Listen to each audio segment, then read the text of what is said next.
Thaís, já segue com a gente porque agora o Jornal da CNN conversa com o ministro Carlos Aires Brito, ele que foi integrante do Supremo Tribunal Federal e presidente da Corte. Ministro, uma boa noite, obrigada por estar conosco. Boa noite, Carol. Boa noite, Thaís. Estou ao dispor de vocês. Boa noite a todos, enfim, todas. Bem, ministro, eu começo a nossa conversa, claro, explorando o seu olhar, sua experiência no Supremo Tribunal Federal. Hoje estamos diante de um caso em que o presidente concede graça a um deputado, aliado político dele, que ontem foi condenado pelo plenário da Corte. Há pouco, numa transmissão pela internet, Bolsonaro disse que o decreto é constitucional e que será cumprido. É constitucional, ministro? Há mecanismos legais para questionar a ação do presidente? Sim, há mecanismos legais. Esse caso vai voltar para o Supremo. Vai afunilar para o Supremo, que é o primeiro que proferiu a decisão, e depois porque, pelo artigo 102 da Constituição, é o guardião maior, o guardião-mor dela mesma, Constituição. Agora, com respeito à opinião do presidente da República, ao entendimento dele, eu entendo que o decreto de indulto, no caso, é manifestamente inconstitucional. Quando a Constituição, ela mesma, qualifica, tipifica, considera certos crimes como de especial gravidade, a ponto de dizer, clausulá-los, não é? Dizer que eles são ou imprescritíveis ou inafiançáveis, ou insuscetíveis de graça, ou insuscetíveis de anistia, que está fazendo a Constituição? Veiculando em matéria penal, em matéria criminal, uma política pública de Estado, uma política pública permanente. É decreto de indulto, que é clemência, indulto é perdão, é clemência, é absolvição. O decreto de indulto é política pública de governo. Política pública de governo somente pode prosperar juridicamente se compatível com a política pública de Estado ou com as políticas públicas de Estado que já estão na Constituição e, portanto, em caráter permanente. E o fato é que o crime ou os crimes cometidos, sobretudo esse, não é crime de atentar contra a ordem democrática, incitar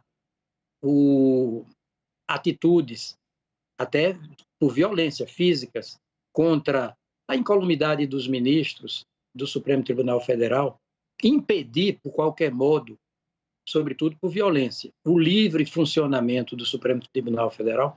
Tudo isso é tão grave, é tão atentatório da ordem democrática, tão atentatório, que é também crime de responsabilidade. Está no artigo 5º, número 2 da Constituição, inciso 2º. Em suma, Carol, em suma, Thaís, quando a Constituição chama para si a regulação, o regime jurídico penal da matéria, essa matéria é subtraída da competência do presidente da República na perspectiva da expedição de um decreto de indulto. É matéria pré-excluída da possibilidade de indulto. Então, me parece, data vênia de entendimento contrário, que o presidente da República incidiu em vistosa, visível, a meu juízo, patente inconstitucionalidade. Thaís Arbex. Boa noite, ministro. Ministro, alguns juristas têm entendido que, de fato, a concessão do indulto é uma prerrogativa privada do presidente da República e garantida na Constituição. Para além dessa análise que o senhor nos trouxe, há uma avaliação de que, embora prevista na Constituição, a concessão deste indulto específico a Daniel Silveira teria sido baseada no desvio da finalidade e não teria respeitado a separação entre os poderes. E aí sim poderia ser questionada. Minha pergunta, o senhor concorda com essa análise? E a segunda, o senhor entende que esse assunto volte ao Supremo? E aí o senhor avalia que será por meio de um questionamento da Procuradoria-Geral da República, por meio do Congresso? Qual que é o instrumento para se questionar do partido esse político? ato? Há vários modos de suscitar a o julgamento da causa, o julgamento da validade desse decreto pelo Supremo Tribunal Federal.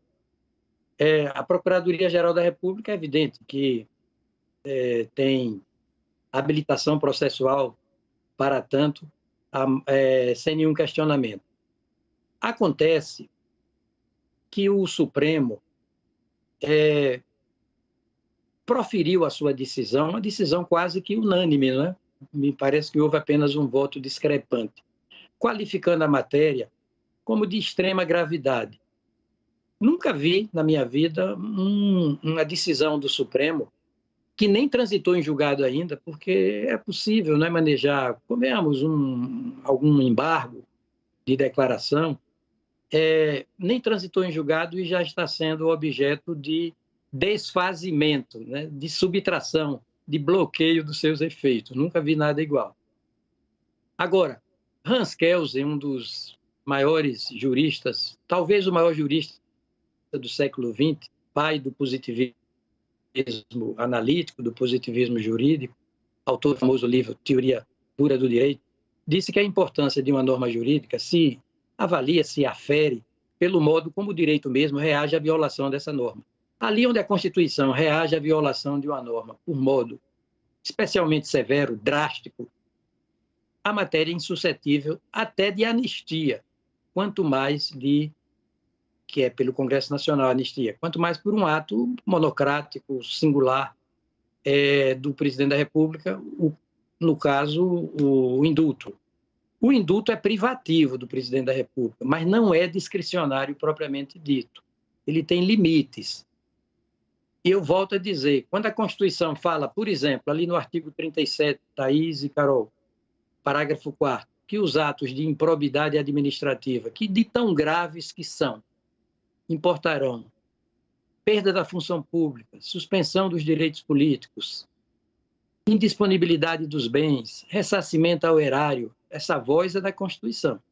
Sem prejuízo da ação penal cabível, é evidente que não pode haver indulto para salvar, eliminar, afastar a condenação de alguém por improbidade administrativa. Improbidade que lá no artigo 15 da Constituição é causa de suspensão de direitos políticos, que pelo artigo também 85 é causa de impeachment, de perda mesmo do mandato.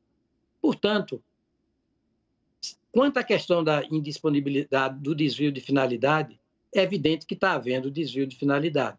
O presidente da República saiu em defesa de um correligionário, de um amigo pessoal. No âmbito da administração pública, essa fuga, esse desvio de finalidade se chama impessoalidade, quebra do princípio de impessoalidade, de equidistância. Numa república, o nome é república, é coisa pública. Então, deve-se sempre primar pelo modo como se governa. Não interessa quem governa para a Constituição, interessa como se governa. E a Constituição diz no artigo 37, cabeça do artigo 37, que o governo, tanto quanto a administração pública, né? Mais especificamente a administração pública, se rege pelos conjugados e entrelaçados princípios da legalidade, moralidade, publicidade, impessoalidade e eficiência, sem o que o ato do agente público não alcança o patamar da legitimidade. Então, eu também entendo que houve desvio de finalidade. Mas o que me parece mais grave é que o presidente da República desfez uma decisão do Supremo que, em última análise, foi em defesa do que a Constituição mais preza, o princípio dos princípios da Constituição, a menina dos olhos da Constituição, o princípio continente de que tudo mais é conteúdo, república, federação, separação dos poderes, liberdade de imprensa, liberdade de iniciativa, tudo é princípio conteúdo do princípio continente da democracia. E foi a democracia que foi agredida, que foi atacada, segundo a própria decisão do Supremo. Ministro, há pouco a Thaís falava sobre os três poderes. E eu quero insistir nesse ponto, utilizando sua experiência enquanto presidente do Supremo Tribunal Federal, inclusive. Estamos falando de um deputado condenado pelo STF que teve a pena perdoada pelo presidente. Temos aí os três poderes envolvidos. Em que medida o passo dado hoje pelo presidente Jair Bolsonaro tensiona principalmente a relação entre executivo e judiciário? Tensiona, fricciona. Porém, é preciso reconhecer, o presidente da República fundamentou o seu decreto. Para ele, o decreto é constitucional. Ele declinou, revelou as razões de direito pelas quais editou, expediu o decreto de indulto. Volto a dizer, indulto é clemência, indulto é perdão. Agora, a meu juízo, e eu respeito as opiniões, respeito os entendimentos divergentes do meu, o meu entendimento é de que ele incorreu em inconstitucionalidade. E inconstitucionalidade, assim, bem patente. Eu diria até autoevidente. Sem embargo, volto a dizer, de o presidente da República está na suposição de que editou o seu ato validamente. Meu entendimento é diametralmente oposto. Ele afrontou a Constituição ao fazer uso desbordante, por modo desbordante, excessivo, mais do que isso, totalmente descabido do decreto de indulto. Ministro Carlos Aires Brito, nessa conversa conosco aqui no Jornal da CNN. Mais uma vez, ministro, muito obrigada por conversar conosco. Até uma próxima e uma ótima noite. Obrigado a todos.